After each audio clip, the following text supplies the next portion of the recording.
Experiment. अब उस काम को करने से क्या क्या ऑल पॉसिबल आउटकम्स होंगी, सारे पॉसिबल आउटकम्स क्या क्या होंगे, उसे हम क्या कहते हैं? Sample space. सैंपल स्पेस मतलब ऑल पॉसिबल आउटकम्स। अब उन सारी पॉसिबल आउटकम्स में से मेरे काम की कौन सी है, मेरे फेवरेबल कौन सी है, उसे हम कहते हैं event E. The collection of specific outcomes, वो specific outcomes from all possible outcomes. उन सारे पॉसिबल आउटकम्स में से मेरे काम की कौन सी है, उसे हम कहते हैं इवेंट। मेरे काम की कौन सी है, बोला जा रहा है ना, collection of specific outcomes from all possible outcomes, सारे उसे हम कहते हैं इवेंट।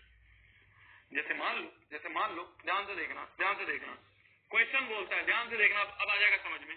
2 कॉइन्स को टॉस करा, 2 कॉइन्स आर टॉस्ड। तो सबसे पहले तो सैंपल स्पेस लिख दो। सैंपल स्पेस मतलब ऑल पॉसिबल आउटकम्स लिख दो। ऑल पॉसिबल आउटकम्स क्या होंगी?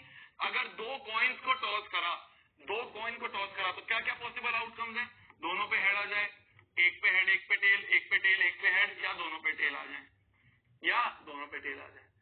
तो ये है ऑल पॉसिबल आउटकम्स। अब क्वेश्चन क्या बोलता है?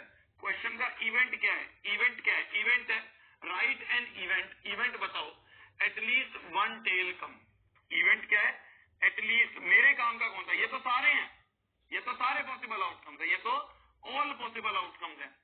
इवेंट का मतलब मेरे काम का कौन सा है? मेरे काम का कौन सा है? At least 1 tell.